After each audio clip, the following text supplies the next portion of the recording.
우리는 지난주까지 로마서 8장 말씀을 계속해서 살펴보면서 이 거룩의 삶을 살아가는 삶에 있어서 우리가 승리할 수 있는 비결을 살펴봤어요. 6가지를 살펴봤어요.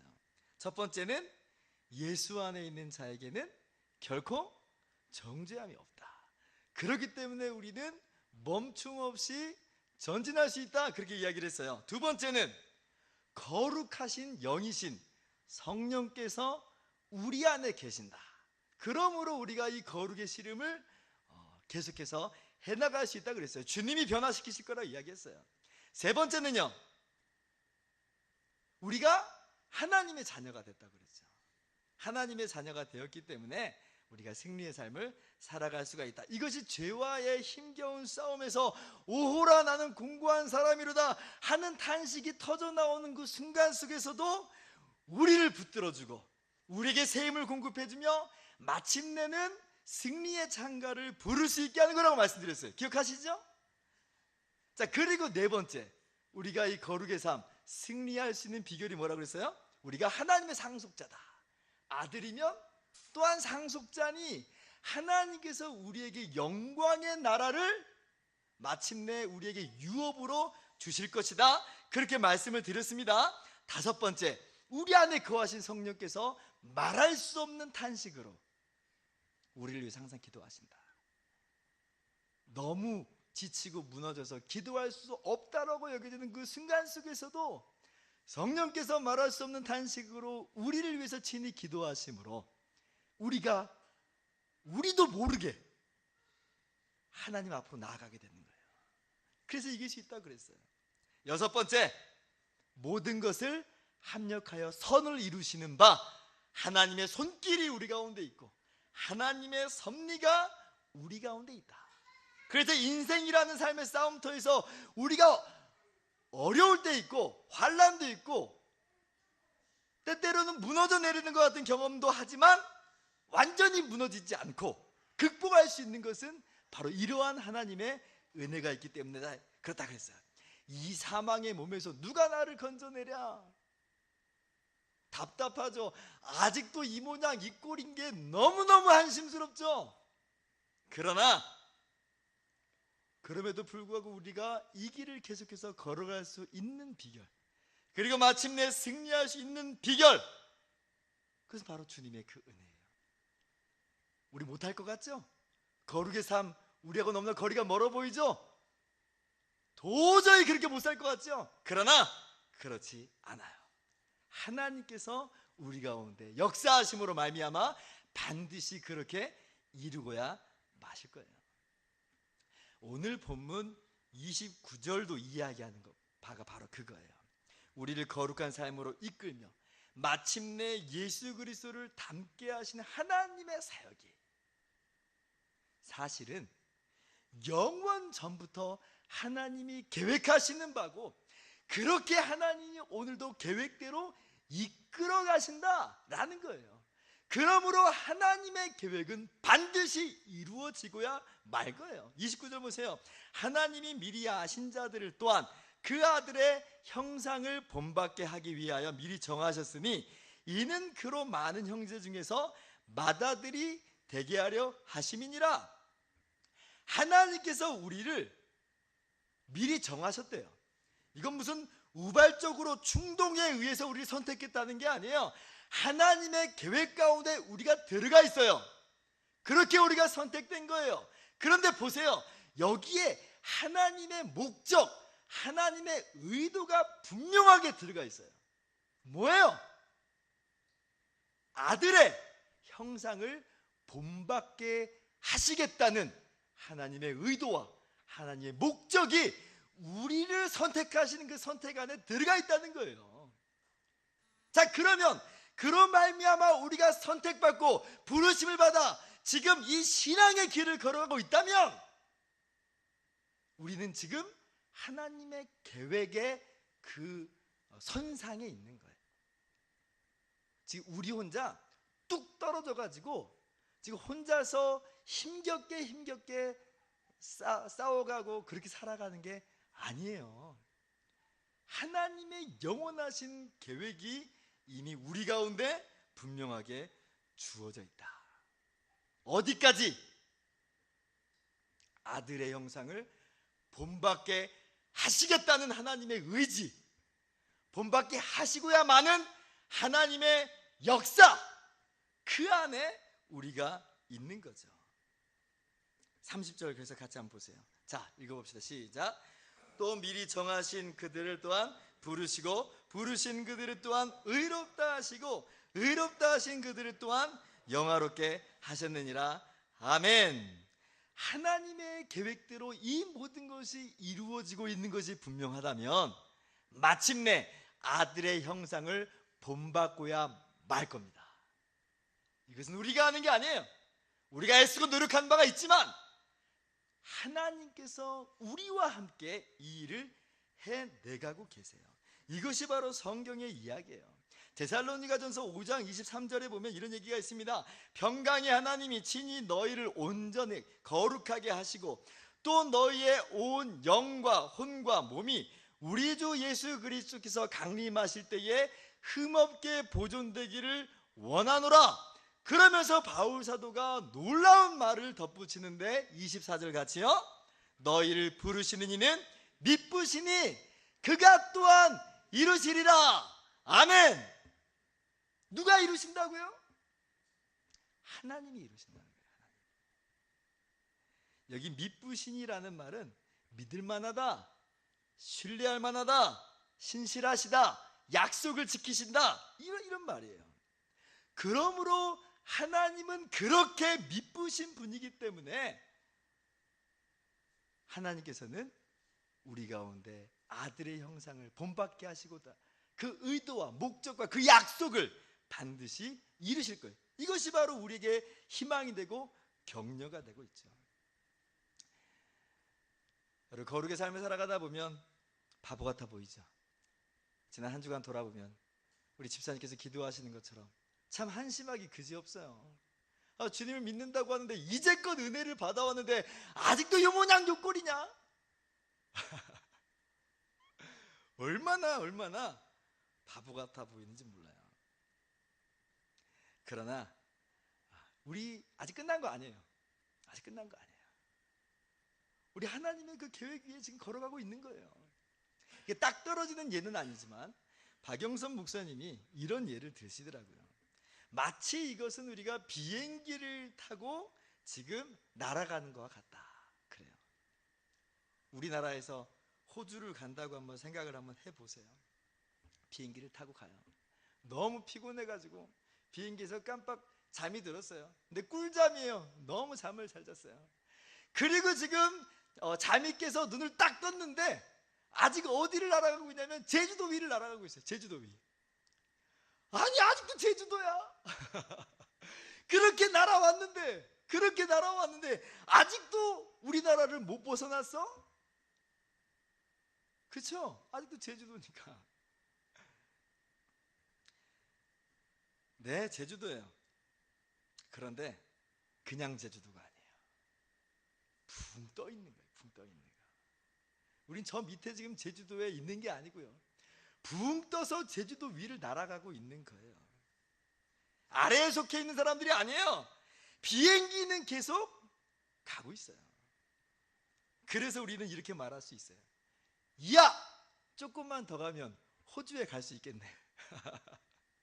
아직 제주도 위에 있지만 우리는 그렇게 얘기할 수 있는 거예요. 비행기는 가고 있으니까. 아직도 이 모양 이 꼴이네?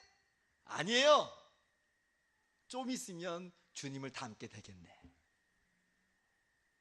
하나님의 계획은 가고 있으니까. 물론 이 시대의 비행기는 회항도 하고 그런 일이 있습니다만은 하나님의 계획은 변함이 없거든요. 하나님의 계획은 완전히 이루어지는 계획이거든요. 그러므로 우리를 거룩하게 하시고자 많은, 우리로 하여금 아들의 형상을 닮게 하시고자 많은 그 하나님의 역사는 반드시 이루어질 것이다. 이게 얼마나 다행인지 몰라요. 얼마나 다행인지. 우리는 돌아갈 수 없는 복된 자리에 있는 겁니다. 우리는 결코 뒤로 돌아갈 수가 없어요. 이미 하나님의 계획대로 진행되고 있기 때문에 그렇습니다. 그래서 돌아보면 늘 원망만 하고 불평하고, 때로는 자신이 죄악 가운데 부끄럽고 수치스럽고, 때로는 또 교만해져 가지고 스스로 자랑하는, 그렇게 허우적거리면서 몇 번이나 냉온탕을 오가는 연약한 한심한 인생이라 할지라도 하나님께서 목적을 변함없이 타협함 없이 이루어 가신다는 사실이 우리에게 얼마나 소망이 되고 힘이 되고 즐거움이 되는지 몰라요. 그 기쁨과 그 확신을 가지고 이 믿음의 길을 걸어가는 저와 여러분 되기를 바랍니다. 그래서 31절 이하에 결론적으로 위대한 선언이 등장하고 있는 거예요. 보세요. 그런즉 이 일에 대하여 우리가 무슨 말하리요? 아직 우리의 모양을 보면, 우리의 행색을 보면 몇 번이나 목구멍까지 말이 올라오는데, 너 아직도 그 모양 그 꼴이냐고 말이 올라오는데, 하나님이 이루어 가시니까 이 일에 대하여 우리가 무슨 말하리요? 만일 하나님이 우리를 위하시면 누가 우리를 대적하리요? 하나님이 이루어 가신다는데, 하나님이 이루어 가고 계시는데 누가 우리를 대적하리요? 오늘 이 본문에는 이 누가라는 말로 시작되는 4번의 질문이 나와요. 질문이라기보다는 반문이죠. 강조법이에요. 첫 번째가 이거예요. 누가 우리를 대적하리요? 만일 여러분이 하나님께 그리 소중한 존재가 아니라고 한다면, 하나님이 여러분을 하다 안 되면 놓아버릴지도 몰라요. 놓아버리고 싶으실 수도 있어요. 그렇죠?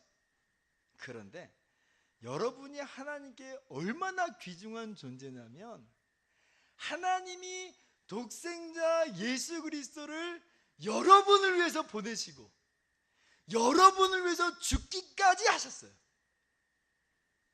여러분이 하나님께 얼마나 귀중하고 소중한 존재이면 하나님이 그렇게 하시겠어요? 그러면 하나님이 잘 안 된다고, 너무 더디다고 그냥 놓아버리시겠어요? 그렇지 않아요. 그렇지 않아요. 하나님은 물러서실 마음이 없어요. 왜냐하면 여러분은 하나님께 가장 소중한 존재가 되어버렸기 때문에 그래요. 하나님이 물러나실 마음이 없는데 누가 우리를 대적하리요? 정답은 뭐예요? 확신하셔야 돼요. 아무도 없다요. 아무도 없다. 누가 우리를 대적하리요? 아무도 없다. 우리를 대적하는 모든 세력들은 절대로 성공할 수 없어요. 하나님이 우리를 위하시기 때문에 그래요. 두 번째, 다시 한번 반문해 봅니다. 33절 보니까 누가 능히 하나님께서 택하신 자들을 고발하리요? 정답은 뭐예요? 역시 아무도 없다. 아무도 없다. 고발은 법정으로 끌고 가는 것을 의미해요. 뭐 잘못한 게 있으니까 지금 고발하는 거예요. 그래서 그 법정으로 끌고 가서 시비를 가리자는 거예요. 양심이 고발하고 사단이 고발하고 심지어 다른 사람들도 우리를 지금 죄 있다고 고발하는 그 현장 속에서 하나님이 우리를 의롭다 하시는데 누가 우리를 고발하리요? 법정에 딱 갔어요. 끌려가는 현장이에요. 그런데 거기에 누가 계시냐면 우리를 의롭다 하시는 의의 재판장이신 우리 하나님이 거기 계세요. 예수님의 십자가의 대속으로 이미 우리를 의롭다 선언하신 하나님이 재판장이세요. 그러니까 고발이 들어와도, 고소가 들어와도 의미가 없어요. 전부 기각돼 버려요. 취급을 안 하세요. 하나님이 이거 이미 다 해결됐다라고 말씀하시는데 누가 취급하겠어요? 누가 우리를 고발하리요? 아무도 없어요. 아무도 없어요. 세 번째, 34절 보니까 누가 정죄하리요? 정답은 아무도 없다. 아무도 없다. 그 누구도 우리를 정죄할 수 없어요. 정죄라고 하는 것은 처벌을 판결하는 거예요. 처벌을 판결하는 거예요. 이 말의 뜻은 이런 말이에요. 고소, 고발 자체가 성립이 안 되는 상황이에요. 이미 다 처리된 상황이에요. 그런데 만에 하나 혹 고발이 접수되었어요. 그러나 그렇게 접수되었다 한들 우리를 처벌하는 것으로 판결할 수 없다는 말이에요. 왜요? 예수님께서 간구하신다. 즉 예수님이 이 벌 내가 이미 다 받았습니다. 그렇게 말씀하시는 거거든요. 내가 이미 이 모든 형벌을 다 받았습니다. 그렇게 우리를 변호하세요. 그러니 누가 우리를 고발하고 누가 우리를 정죄할 수 있겠어요? 요한복음 8장을 보면 한 가늠한 여인이 현장에서 붙잡혀서 끌려 나왔습니다. 사람들이 늑달같이 달려들어가지고 이 여자를 고발하고 또 정죄합니다. 이 더러운 여자는 돌에 맞아 죽어야 합니다. 그렇게 예수님께 데리고 나왔어요. 그런데 예수님 뭐라고 말씀하세요? 너희 중에 죄 없는 자가 먼저 돌로 치라. 말씀하시니까 사람들이 다 양심의 가책을 받아서 이 나이 든 사람부터 시작해서 젊은이까지 다 떠나가요. 아무도 없어요. 그때 예수님께서 여자에게 이야기합니다. 여자여, 너를 고발하던 그들이 어디 있느냐? 너를 정죄할 자가 없느냐? 주변을 돌아보니까 아무도 없어요. 예수님 계속해서 말씀하십니다. 나도 너를 정죄하지 아니하노니 가서 다시는 죄를 범하지 말라 하시니라.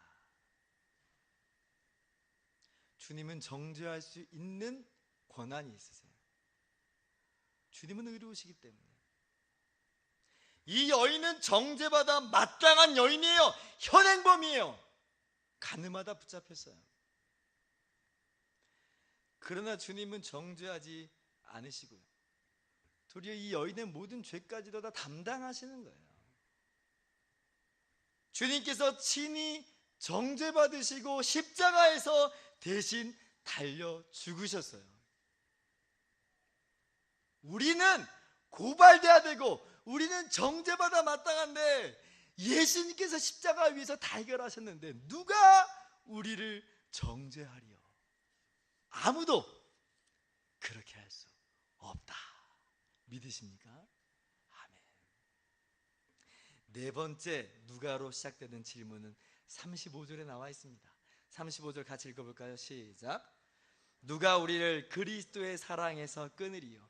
환난이나 공고나 박해나 기근이나 적신이나 위험이나 가리랴.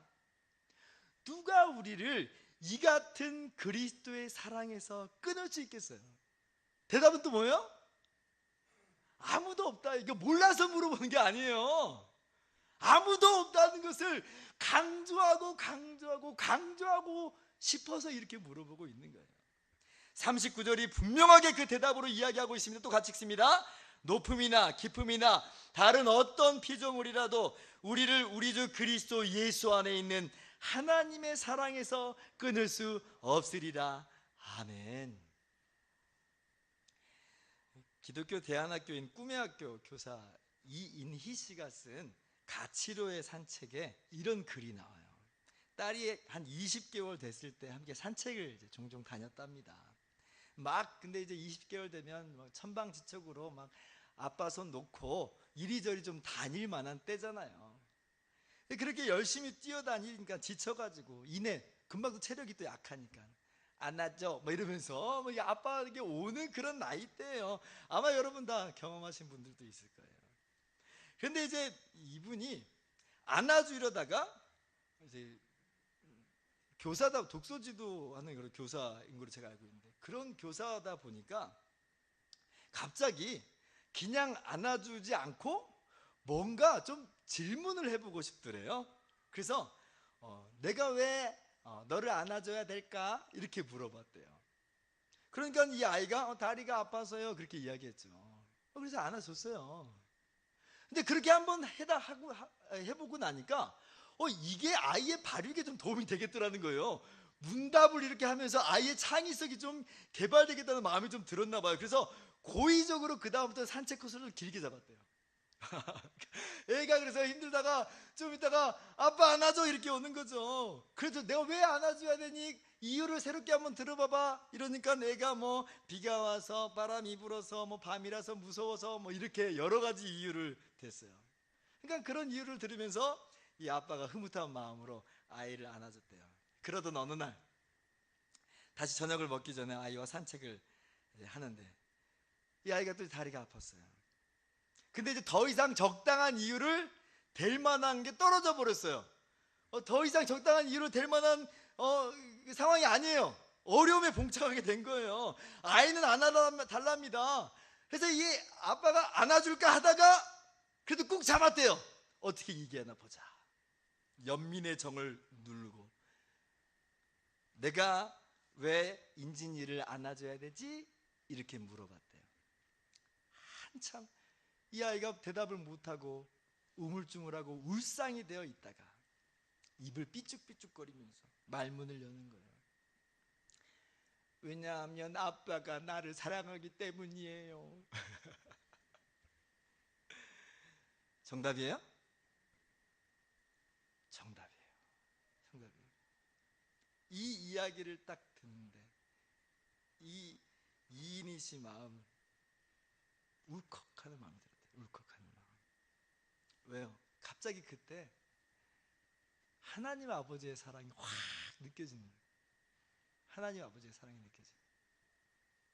하나님이 우리에게 왜 은혜를 베푸시는가? 이유를 아무리 생각해도 없는데, 그런데 하나님이 은혜를 베푸시는 단 한 가지 이유가 있어요. 다른 어떤 조건 때문에가 아니에요.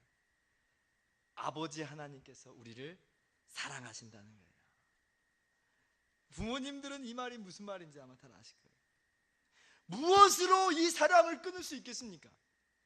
무엇으로 그 부모님의 사랑을 끊을 수 있겠어요?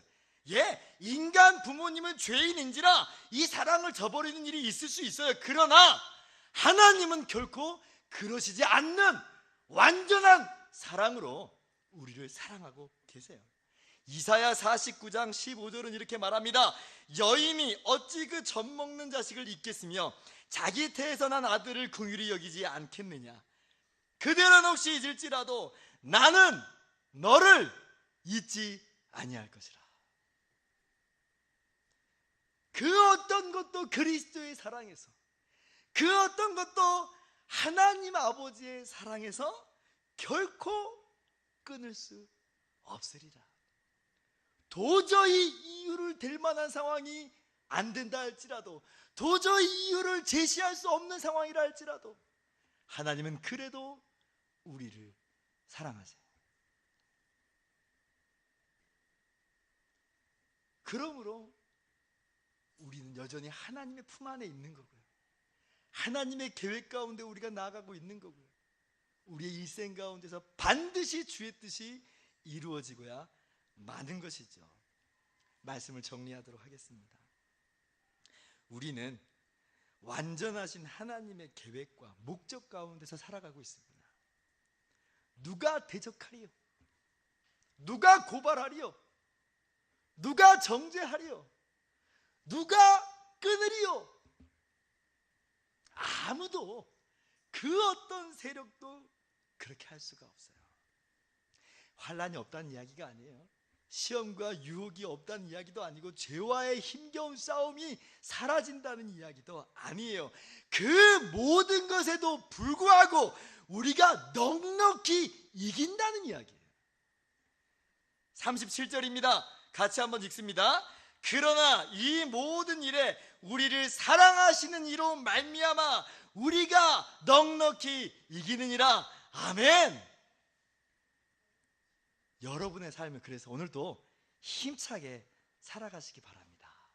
그 어떤 것도 여러분을 무너뜨릴 수 없어요. 미국 캔자스 시티의 시골에 한 청년이 있었어요. 이 청년이 그림의 재능이 있어요. 그래서 직접 만화를 그려가지고 신문사나 출판사에 찾아갑니다. 그런데 찾아갈 때마다 번번이 거절을 당해요. 취직이 안 돼요. 얼마나 좌절이 되겠어요. 돈은 떨어지고 머물 곳이 이제 없어지고. 그래서 어떻게 할 줄 어쩔 줄을 몰라 했는데 마침 그때 이제 주일이 됐습니다. 그래서 이 청년이 주일날 예배를 드리러 갔어요. 교회에 들어가서 예배를 드리는데 하염없이 눈물이 나와요. 은혜 때문에가 아니라 답이 없으니까 하염없이 눈물이 나와요. 그러니까 예배가 다 끝나고 날 때 목사님이 물어봅니다. 형제요, 왜 그렇게 낙심하십니까? 그래서 그 이야기를 들어보니까 너무너무 이 청년의 이야기가 딱해요. 그래가지고 이 교회 목사님이 교회에 비어있는 창고가 있으니까 거기에 묵으라고 하면서 이 청년을 격려해 줍니다. 그러면서 뭐라고 말하냐면 용기를 잃지 마십시오. 다른 사람은 버려도 하나님께서는 당신을 사랑하신다는 이 사실을 항상 잊지 마십시오. 그렇게 이야기를 해요. 이 청년의 마음 가운데 이 말씀이 새겨졌어요. 하나님이 나를 사랑하신다. 다른 사람은 나를 다 버릴지라도 하나님은 절대로 나를 버리지 않으신다. 이 말이 그의 인생 속으로 들어와 버려요. 그래서 그 교회 창고에 지내기 시작하는데 그 창고에 쥐들이 많았어요. 쥐들이. 그 창고에 쥐들이 많은 그 창고에 있으면서 그때 탄생하게 된 것이 뭐냐면 미키마우스예요. 월트 디즈니의 이야기예요. 그 어떤 어려움, 그 어떤 세력, 그 어떤 죄악조차도 여러분을 가로막지 못합니다. 하나님이 여러분을 사랑하십니다. 기도하겠습니다.